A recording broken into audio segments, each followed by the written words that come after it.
Hello everyone, Jeff here with you for episode number 40 of the Wednesday Night Wrestling Blitz here on YouTube. This is a GMTE Express add-on exclusive as we have AEW Dynamite and WWE NXT going head-to-head once again this week. Let's get it underway with AEW Dynamite. This took place from Daly's Place in Jacksonville, Florida. This was taped last week on July 16th. JR, Excalibur, and the returning Tony Schiavone were here for this episode. So they opened with the TNT Championship match. We see Cody in the ring with Arn Anderson for his open challenge. His mystery opponent gets to be revealed, and sure enough, it turns out to be Eddie Kingston. Now, a while back, Eddie Kingston went on social media and challenged Cody to a match for Dynamite, and sure enough, that's what we got here. Longtime performer on the indie scene. If you've not seen him, you know how good this guy is if you have seen him. He gives a promo talking about how much he had to work to get to where he was. He makes some threats to Arn Anderson and challenged Cody to make the match a no disqualification match, which Cody ultimately agreed to. So they go on to have the match. It's a good match. Kingston gets quite a bit of offense in on Cody. Eventually, Cody was able to later on focus on the knee of Kingston. Cody with a low blow at one point. He powerbombed him into a pile of thumbtacks, which was a big spot in the match. Ultimately, Cody was able to fight back and got him into the figure four, and he tapped him out. So Cody gets the win here. Not a surprise here. It was a good match, not a blowaway match like I saw some people saying. The use of the thumbtacks, like an old school hardcore stuff that you would see from the original ECW. You know it's coming, but yet it's still always a bit much at times. But Cody winning here was not a surprise. A good match, but not a blowaway match. MJF was out for action next. He took on Griff Garrison here. He allowed Griff Garrison to talk before the match started, and then he mentioned his loss to MJF about his loss at Fyter Fest. MJF didn't like that. He attacked him with the microphone, and then basically MJF, once they came out of a commercial, grabbed the microphone, reminded everyone that he's never been pinned or submitted in AEW, which is true, by the way. And then he eventually got Griff Garrison to say that he was undefeated, and then at one point Griffson rolled him up and nearly got him for the win here, but MJF was able to quickly recover and then finish him off, hit his finisher, and got the win. So MJF still undefeated here. Not a big surprise. The match was what it was. Tag team action was up next here. We had the Butcher and the Blade taking on the Young Bucks. This was a Falls Count Anywhere match. It started backstage in the kitchen. We saw the Bucks. They found the Butcher and the Blade handling some raw beef for some reason, because the Butcher handles meat, and all that, ha ha ha. So this was what it was. They worked their way around the Daly's Place, Jacksonville Jaguar Stadium area there. Eventually, to get into the parking lot, we get to the back of a production truck. They eventually worked their way back to the ring. The Butcher, late in the match, drove Matt through a table, but before he could capitalize, Nick hit him in the face with a steel chair. This allowed the Young Bucks ultimately in the end to use their trademark tag team combos, and then eventually they jumped off the stage to put both opponents through the tables and get the pin at the same time. So the big spot off the top of the entrance there, down on these tables. The match, it was fine. This was pretty much what you expect for a Falls Count Anywhere match. No rules, no disqualifications or countouts. It was what it was. We had Dynamite taking on Ivelisse here in women's action here. For Dynamite, she had just a handful of appearances in AEW's. And for Ivelisse, this was her debut here on AEW. Of course, people know who Ivelisse is because she was on Tough Enough at one point. Not a lot in the way of technical wrestling in the match. Basically, what happens is Dynamite gets the win here, so she keeps her winning streak going. They beat Ivelisse here, which I guess you could say was a little bit of a surprise here, but I didn't think this match was all that exciting in all honesty. So we had that. We had Hangman Adam Page in singles competition, or of course one half of the tag team champions, taking on Allen Angels of the Dark Order. This was basically just a showcase for Hangman Page here. He just goes at it. Angels was able to get a few moves in, but Page just pretty much dominates here. He finished him off with a powerbomb, and then he got him into the matchbook cover, got the win. Eventually, we see Brody Lee and Colt Cabana join the rest of the group on the stage because they were out on the stage for the match. And eventually, Brody Lee works his way into the ring, offers, of course, Hangman Adam Page a spot in the Dark Order. And then Page turned down the offer, and that led to a big fight here. FTR and Kenny Omega ultimately came out to make the save here. FTR gave Page a beer, and Kenny was looking for a beer. He got stiffed. So a little more seed planting there for an eventual heel turn, I believe, for Kenny Omega is coming down the line. Your main event for the night here was tag team action. Here we had the Jurassic Express taking on Chris Jericho and Jake Hager here. We had Luchasaurus and Jungle Boy were the members of the Jurassic Express here. Back and forth action, the match is fine. Eventually, Jericho and Hager looked more and more dominant as Jungle Boy was playing the underdog role. Eventually, he gets the hot tag in the Luchasaurus, and he runs wild for a while. And then we had Santana and Ortiz, of course, are on the outside. Jericho, of course, they got involved. Jericho was able to hit the code breaker on Luchasaurus and actually got the win for the heels here. And then they had a big reveal at the end here. It showed that Sammy Guevara made his return from his quote suspension to help the Inner Circle here. But we saw the best friends of Orange Cassidy come out to make the save to even up the odds as the heels bailed. So that was it. So Sammy Guevara came back from his time off. You knew he was coming back at some point. For people saying he was going to get fired, that was never going to happen. And this was not a big surprise. I figured he was getting ready to come back here because the Inner Circle had been kind of floundering a little bit, and a lot of people feel that Sammy Guevara is the spirit or the backbone of the Inner Circle here.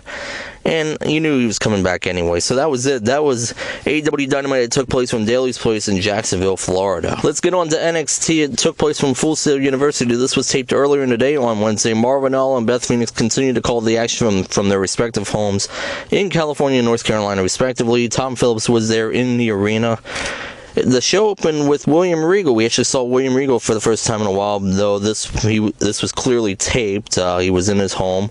He gave Keith Lee a chance to open up the night with an announcement. Keith Lee would relinquish the NXT North American title so he can give many more superstars a chance to stand out. Not a big surprise. You figured this was just a matter of time before they're going to have him drop this title. They obviously weren't going to have him drop the main title. So Regal then announced that starting on this show, that tournament would be crowned. A tournament would be taking place to crown a new North American champion. A series of triple threat matches would serve as qualifiers for a ladder match at NXT TakeOver XXX. So we'll see where that goes later on in the program. Opening contest had Dexter Lumis taking on Killian Dane here. After forcing Robert Stone to give him a shot at Dexter Lumis, Killian Dane basically got this opportunity to take on Dexter Lumis. I don't know. I didn't like the pacing of this match. It was back and forth action. Killian Dane had Lumis on the ropes, but ultimately Lumis was hit a spine buster and then hit a diving senton before throwing down Dane with his finisher, and he got him to tap out, or actually passed out. But so Dexter Lumis gets a win here. This was an okay match. I don't know. I thought the pacing was kind of off here, but Lumis getting the win was no surprise. Tag team competition next, we had Breezango taking on Everrise here. This was, of course, Scott Parker and Shane Matthews. We just get late in the match here. Fandango got the hot tag from Tyler Breeze and connected on a Mountie dive because they came out as Mounties here for this match because they do these gimmicks all the time. And then a pair of super kicks in the ring gave them the win here. So Breezango gets the win here in the match. It was what it was. Breezango just continues to look pretty good here. Regular women's action up next here. We had Shotzi Blackheart taking on Aaliyah. Of course, the poor man's Tony Khan, Robert Stone was out there with Aaliyah. Of course, this is a follow-up from what's happened recently. Of course, Aaliyah, this was back and forth action. It wasn't terrible, but I didn't know. It just felt like something was missing from this match. It was back and forth. At one point, Robert Stone distracted Blackheart to help Aaliyah take control. Blackheart was able to recover. She took out Aaliyah with the Tiger Suplex, and late in the match, she kicked Robert Stone off the apron following. Then she hit a diving senton onto Aaliyah and got the win here. I don't know. This was an okay match, but not a great match. Afterwards, she ran over Robert Stone again with the tank, but this time got the other leg, and then Mercedes Martinez, of all people, actually ran out to make the save for the heels and actually took a shot at Blackheart. So looks like they could be setting up shots at Blackheart and Mercedes Martinez for a program here. And then backstage, we saw Mercedes Martinez agree to join the Robert Stone brand. Basically, it was understood that she just wanted him to give her big matches and look over the, quote, necessary paperwork. Mercedes Martinez joining the Robert Stone brand, to me, just makes absolutely no sense. She does not need to be part of a faction. I don't see this lasting very long anyways, but still, just the idea of her being part of this brand just makes no sense. I think she would be fine on her own, just my opinion. So we had the Triple Threat North American Championship qualifier match. Johnny Gargano, Roderick Strong, and Bronson Reed were in action here. This was a great match, outstanding entertaining stuff here, back and forth action. Each guy gets a chance to shine. They gave this match plenty of time here. We saw Gargano and Roderick Strong work together to take out Reed for a while, and then eventually he made the comeback. He hit a big backbreaker and then a Rebel Heart. Just back and forth action. Reed was taken out in the match finally by a running knee combination with a powerbomb from Gargano onto the floor. Gargano hit the one final beat on Strong, but Reed returned in time to hit a diving splash onto Johnny Gargano and got the win, and believe it or not. So Bronson Reed gets the win and advances to the North American title match at NXT XXX. So a little bit of a surprise here to see Bronson Reed win this one. I thought Gargano was going to win it, but this was a great match. Go check out this match, by the way, because the storytelling here was very good. We had Oney Lorcan and Timothy Thatcher in action next there. Just good technical stuff here. Very good stuff. Back and forth. Thatcher dominated for a while. Oney Lorcan made the comeback here. Thatcher at one point got out of Lorcan's Fujiwara armbar. He got a fish hook behind the referee's back. Lorcan continued the attack with chops and wrist locks, and then ultimately Thatcher could not escape Lorcan's wrist locks, so he had to force him to the mat and grabbed a handful of tights and stole the win here. Good match, very good match, good old school match here, and obviously Timothy Thatcher winning was the right outcome, but these guys had a very good match once again. This was, I thought, better than their first match, and I wouldn't mind seeing them have another match, and I think they're going to probably have another match down the line. Your main event for the night here was Dominic Dijakovic taking on Karrion Kross. Of course, Scarlett Bordeaux was out there with Karrion Kross. Great match as well. I thought, the second hour of NXT, I thought was a lot better than their first hour here. Just back and forth action, good stuff. We just see Kross run Dijakovic into the steel steps and trapped his head into the steps with a steel post. He knocked out Dijakovic with a running boot against the steps and then dragged him into the ring. Keith Lee eventually walked out as Kross hit repeated right hands on Dijakovic. Kross mocked the lead, but we saw Dijakovic refuse to give up or take the champion's help.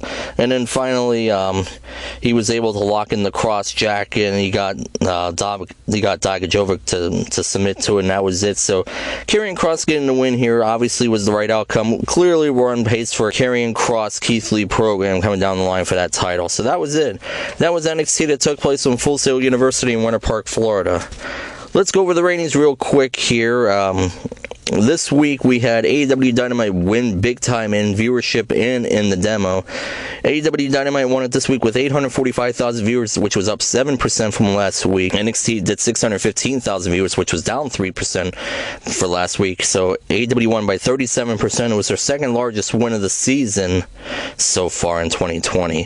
AEW came in 5th for the night in the 18-49 demo, while NXT, came in 35th. AEW was 63rd in viewership. NXT was 71st. This was the best number for Dynamite since moving to the empty arena shows on March 18th, while it was the 5th lowest NXT viewership of the year. AEW did a 0.32 rating in an 18-49 demo, which was up 10% from last week, while NXT did a 0.17, which was up 21% from last week. AEW did a 0.29 last week, and NXT did a 0.14. MTV's Challenge on the Night topped the night in the 18-49 demo with a 0.45 rating, doing just 784,000 viewers. Tucker Carlson tonight on Fox News Channel topped the night in viewership with 4.231 million viewers, coming in 3rd for the night with a 0.37 rating in 18-49 demo. Chicago PD on NBC topped the night in viewership with 3.781 million viewers. United We Fall on CBS television topped the night in the 18-49 demo with a 0.5 rating. So with AEW winning the viewership, they now have 33 wins. NXT has 8, and we have the 1 tie. AEW won all the demos this week except 50 plus, which was actually very close for NXT here. NXT won at 0.33 to 0.31. So my pick of the week this week is AEW. I just thought their action from start to finish was better than when NXT had. I thought NXT started off slow in the first hour, picked up and had a great second hour, but I thought AEW from start to finish, while not perfect, just had the better stuff overall. So through 40 episodes, I have NXT with 22 picks and AEW with 18 picks. Let me know down in the comment section below what your favorite moment from Wednesday's wrestling action was, and we'll see you the next time with the next Wednesday Night Wrestling Blitz here on YouTube. Bye for now, everyone.